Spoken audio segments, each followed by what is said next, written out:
talking about today is this idea of when do I know it's time to quit my relationship? When is it time for me to give up on this person and just say, it's done, it's over? If you struggle with codependency, then you doubt that, you have a right to feel your feelings. You doubt your reality sometimes because so oftentimes as codependents, we've relied on other people to tell us what we think and to tell us what we feel. Our moods are very much dependent upon the moods of others. If you are the victim of narcissistic abuse, you may have been gaslighted so much that you question your inner reality. You may think that you are the problem. And so you pulling the plug on a relationship, it's daunting. It's terrifying to think that, you're going to make that decision. You've been taught that you're stupid or you don't know anything or whatever. So whether you're codependent or you've suffered from narcissistic abuse or you're just somebody who's really struggling with, how do I do this and when do I do this? I want to give you some guidelines. So the first reason that I think that we should end a relationship or quit on a relationship or give up on someone is when we are living in fear, like physical fear. If you've experienced domestic violence, if you're experiencing bullying, if you've been held against your will, if you've had someone grab your arm, if you've had someone back you into a corner, if you're someone who is physically afraid of someone else, it could be a business partner, it could be a sibling, it could be a parent, it could be a spouse, it could be a coworker. This is a friend. This is time for you to really pull the plug on that relationship because it's not a relationship that you can grow in. You can't thrive in that relationship. And human beings are meant to thrive. And when you are in survival, your body doesn't know what to do other than try to survive. It's not a state of thriving. And so to return to a state of thriving, we've got to come out of survival, which means that we really have to move away from abusive relationships, relationships that make us feel physically unsafe. The second reason I think, and this was a big one for me, because from the outside, my first marriage looked pretty awesome. But it was inside that felt so crazy making. And ultimately what I realized was that I could not get from point A to point B in my relationship. And I realized that he was avoidant and we were unable to get from, like I said, we were unable to get from point A to point B. So we were stuck in crazy making communication. There were days that we had a conversation where I felt dizzy. I felt like I was going to throw up sometimes because my brain was so rattled by the avoidance and my brain was so rattled by the nonsensical things that were coming out of his mouth. And so we never resolved an issue. So I was stuck and I felt like I was going crazy. And then my mind would just continue to race but that wasn't resolved, right? And the more I chased this person, the more he avoided me. And so we were stuck in crazy making communication. So I felt like I was arrested emotionally. I was not thriving. I was barely surviving in that relationship. And that's not something your neighbors or your family or your friends or people that will see. That is something that you're going to have to learn to validate for yourself. And so if you're in a relationship where everything is crazy making, in my humble opinion, and this is just my opinion, it's a reason to consider quitting that relationship. Number 3, I think, is psychological abuse. Now, psychological abuse is very difficult to spot because psychological abuse is all about having a victim feel like they're responsible for being victimized. So we're talking about gaslighting. We're talking about someone deliberately trying to get you to question your reality and your sanity. Someone who is going out of their way to suggest that you didn't hear what you heard, you didn't see what you saw, that you don't feel what you feel. This is a form of psychological abuse. So psychological abuse is emotional abuse, where you are called names, verbal abuse, where it is insinuated or very blatantly discussed that there's something wrong with you. So I firmly believe that psychological abuse is a reason to quit a relationship because again, what ends up happening is that you are pushed into a state of survival. And when you're in a state of survival, you're not in a state of thriving.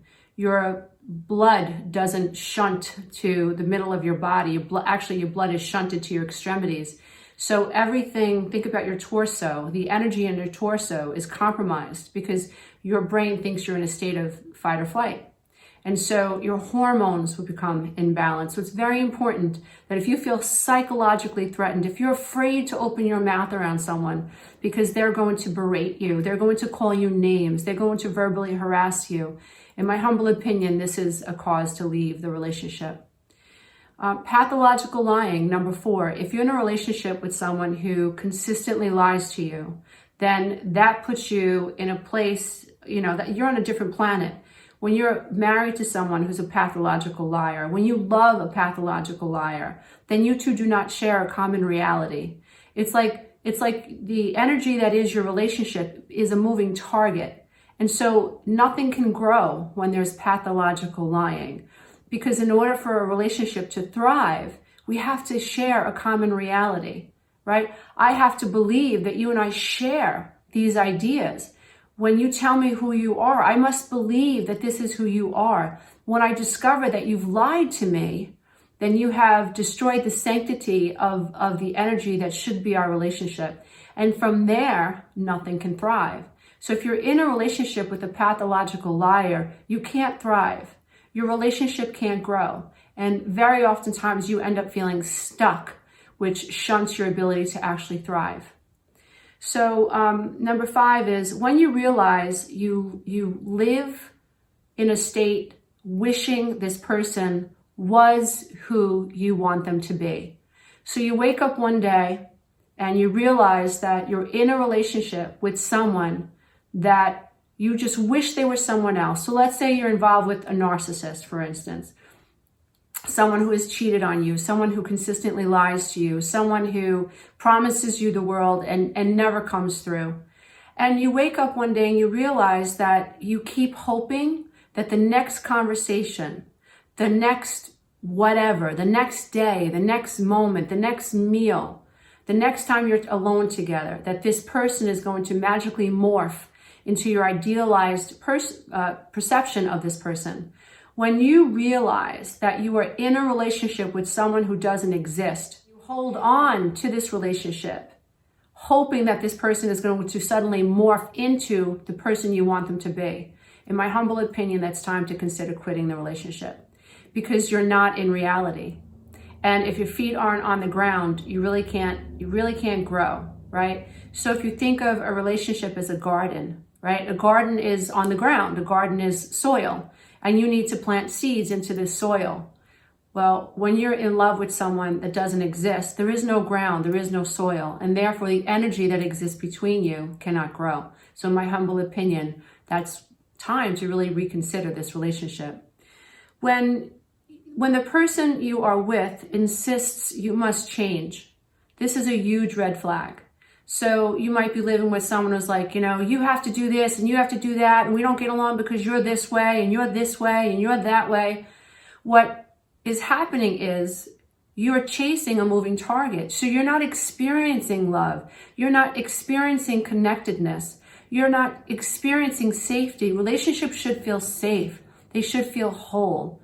They should feel like a beautiful garden that is able to produce many fruit trees and many flowers, right? Relationships should be all about thriving. You should feel this sense of growth. But when you're with someone who insists that you have to change in order for them to love you, that's a sign that you're in the wrong relationship. And number 7 is, many of us go through this. It's repeated failures. So in other words, like we keep breaking up. We keep having the same issues. We're having the same conversations about our relationship and nothing ever changes. And so when we wake up and we realize that we're in a relationship that is not changing, when we realize that we are being drained by this relationship, when we are able to sit back and take a clear look at the situation that we're in, and we realize that we're not growing, we're just surviving, that repeatedly, we're experiencing the same type of dynamics. And again, it goes back to not being able to resolve issues, and it goes back to crazy making communication. It could go back to lying. in essence, when you find yourself repeating patterns over and over and over and over, in my humble opinion, it might be time to quit that relationship. At the end of the day, you are love, and you are here to stay in connection with that love so that you can continue to grow. We need to grow spiritually. We need to grow emotionally. We need to grow mentally. We need to grow cognitively. And our relationships help us do that. And we're in the right relationships, we feel that support. And in the right relationships, we can grow in many, many different ways. In the wrong relationships, what ends up happening is we become arrested, we become stunted. And that's where depression comes from. That's where anxiety comes from. That's where codependency comes from. We just feel stuck. So I hope that this video has helped make you feel a little better, perhaps it has given you a little bit more to think about. And if you've struggled with any of these areas, and if you're wondering like, wow, is it time for me to quit this relationship? I hope it's given you a little bit more clarity. My name is Romano. I'm the Breakthrough Life Coach and best-selling author, and you can find ideas like this in Codependent Now What? It's Not You, It's Your Programming. It's a book about resources, and it's a book about exercises. So if you're struggling with codependency, this book might really be able to help you out. I'm also the creator of the 12-week Breakthrough Coaching Program. And this is a program for anyone who's struggling with a sense of self, who's struggling to set boundaries, who may have grown up feeling invisible. In 12 weeks, we give you a bunch of tools and a bunch of resources that you can use to help you improve the quality of your life, learn to love yourself, and return to the love that you are. Namaste, everybody. Be careful out there. Until next time. Bye for now.